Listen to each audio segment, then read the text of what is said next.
Hi, I'm Lou with another episode of My Car Story, and today I'm with no stranger to the channel, Randy Smalley. And Randy always brings a unique car to the channel. Today's no exception. Randy, what did you bring today? It's a 65 Lamborghini 350 GT. And with that, Lamborghini started in technically 64. Building this car, correct. This particular car took 2 years to build, so I think the majority of them were probably 65, 66s. So here we go. The Lamborghini before all the curvy angles and things like this. Now, how long have you had this one? Only about a year. It's been in restoration, having work done on it for the last year. This is kind of the first time I've actually really taken it out and driven it. And we chased you down and got it done. All right, let's go. And why this car out of all the cars in the world? Well, when you see the car, you'll see why. I mean, it's just a beautiful car. You know, fantastic Italian styling from back in the 60s when cars were more beautiful and didn't run so well. There you go. What's the color? It's called Grigio Saint-Vincent is the exterior color. It's sort of a gunmetal, and the interior is called tobacco tan. And they make a really nice color combination. The paint has been refreshed. The interior is actually original from 1965. Wow. Let's take a look at our featured attraction. So here is your early Lamborghini. Now share with me the story. How did Lamborghini start making cars? Well, Lamborghini was an Italian industrialist, and he built tractors and farm equipment. You know, being that he was pretty well-to-do, he drove Ferraris, and he had a lot of trouble with his Ferraris, and he went and complained to Enzo, and Enzo famously, or as the historical record goes, told him, "You build the tractors, I'll build the cars," and that infuriated him, so he decided, "I'm going to go out and build my own car."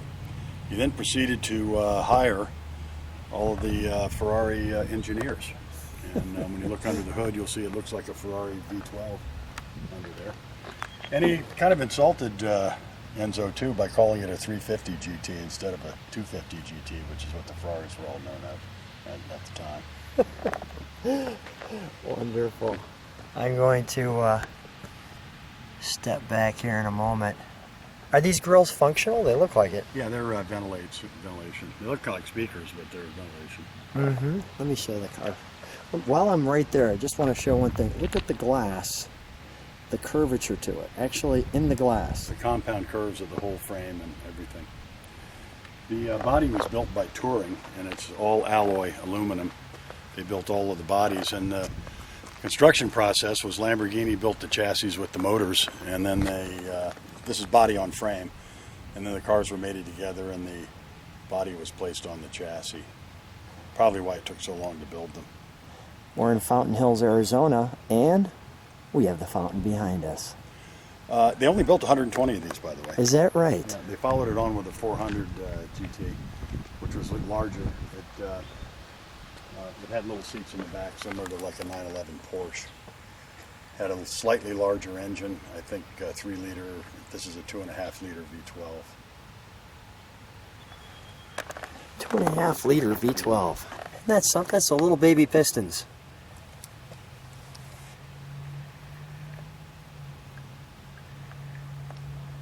That's amazing with the wire wheels, right? So interestingly, because Touring built it, they have their moniker on there called Superleggera, which is Italian for super light. And it's like, I think they must have it trademarked or something. Because a lot of people think that this car is an Aston Martin, because a lot of the old Aston Martins with the alloy bodies were built by Touring, and of course they all say Superleggera on them.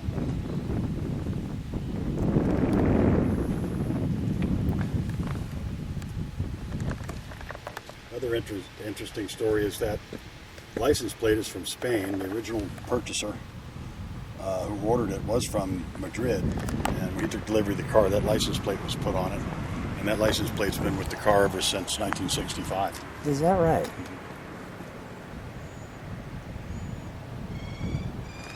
Part of the history of the car. I just want to give one more step back. Let's take a look at the trunk, shall we? Yes.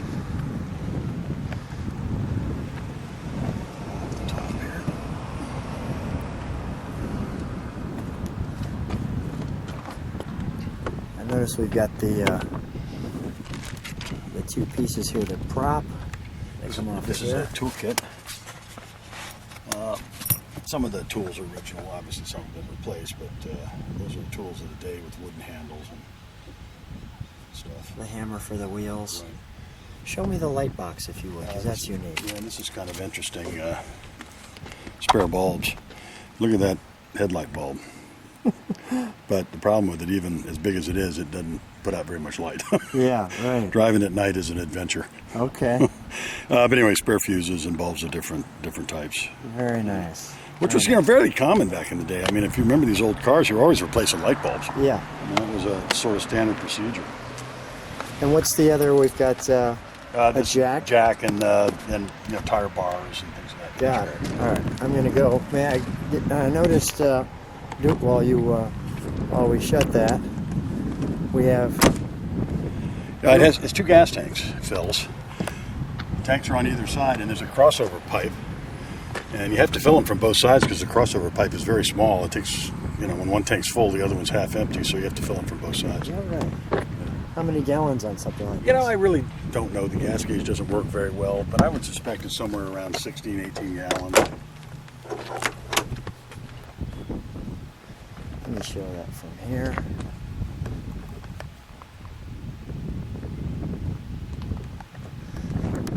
So in 1965, they had no seatbelts in automobiles, so some prior owner had installed these. And if you look closely, I think they say Ford on them. Okay, all right. I'm going to get rid of those. That's one of the, as I say, the in process things. And of course, I would never attach them to the seat back either.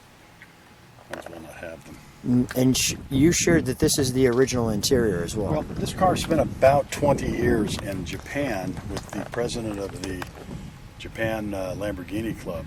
And if you go back to your grandmother days, remember those clear plastic covers she used to have on her couches? Yeah. With the beads and stuff. This had that covering the entire interior.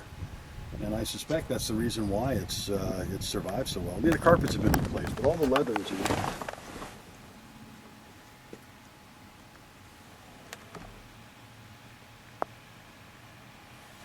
What a wonderful opportunity to share this automotive history with you.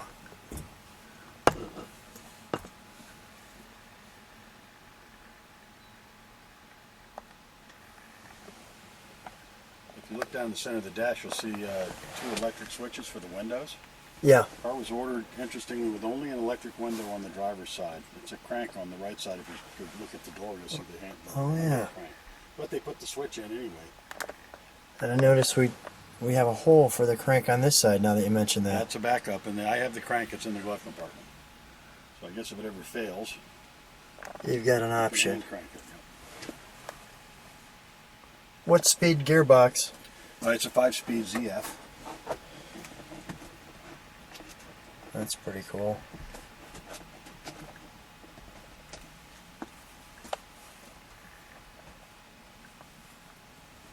Let's take a look under the hood, shall we? Yep. So as I said before, it's a work in progress, and this I've done nothing to the engine other than get it tuned and running properly. It's a V12, 2.5 liters, and Just the fact that you can look at it. It looks like a Ferrari engine. Look and see the double distributors in the front. Although Ferrari at about this point in time had gone to rear distributors, but the original engineers kept these distributors up front. So have you ever seen another one? I have seen one, but it was a 400. I don't think I've ever seen a 350 before, other than this one. Again, they built 120 of them. They had a few come to the U.S. because they had different headlights on them. The one that actually I saw might have been a 400 with the U.S. headlights. But anyway, they're very rare. Most of them stayed in Europe. Like I said, this car came from Spain. There's a show. There's your steering boxes all the way up here, Yes. correct? Mm-hmm. Wow. Had Girling disc brakes back in the day. Even a lot of the Ferraris back in those days didn't have the disc brakes. And is that were the backs disc too? Yes, front and rear. Yeah, Yes, front yeah. and rear. Jaguar pioneered the disc brakes from World War II airplanes. Where it came from. I just want to show that right there. Yeah, it's number 343. Yeah, let me see if I can get it. That's the VIN number on the title. There, that'll help. It's picking up.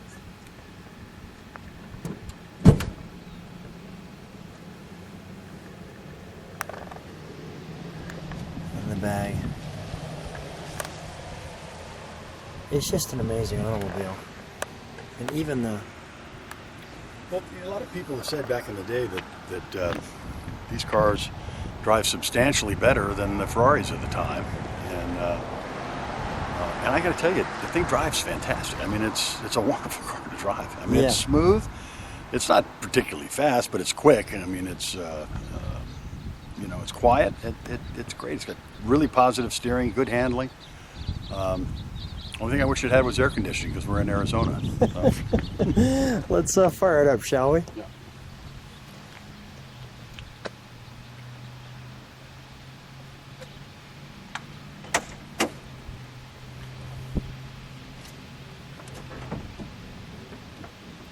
While we're waiting, the fountain in the background.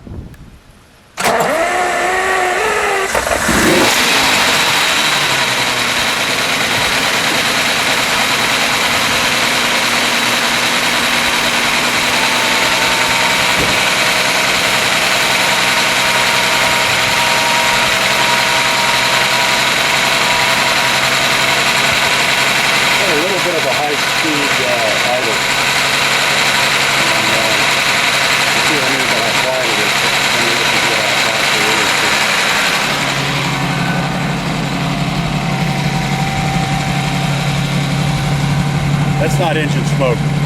The engine only chokes off the driver's side. It doesn't choke the other carburetor, so the engine runs a little imbalanced when you first start it up.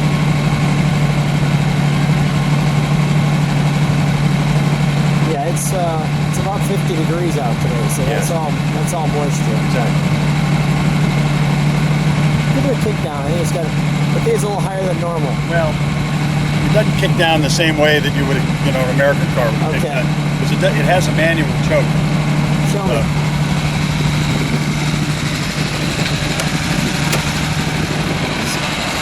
So where's that manual choke It's at? right under here. Oh, I see it. See it? Okay, I do. It says start, you pull it back, and you see how it chokes it down. Oh, yeah. Need some adjustment. You know, like I said, it's a work in progress. Yeah. Don't quite have it sorted out. Put it in there. Give it a little rev, would you?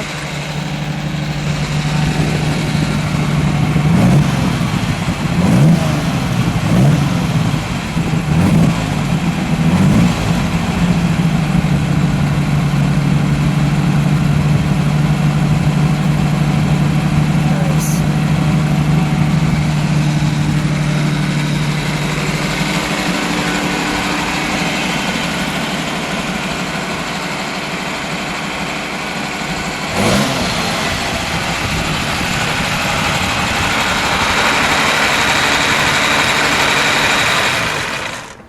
Randy, come on out.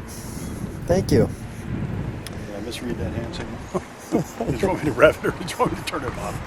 The turn off is fine. Okay. We got the chance to run. Randy, always fun seeing you. What an amazing car. Thanks again for showing us something that's just a automotive piece of history. Thanks for being on the channel. Great. Come back in a year when it's all done. All right. Sounds like a plan. Thanks, Randy. Take care, buddy.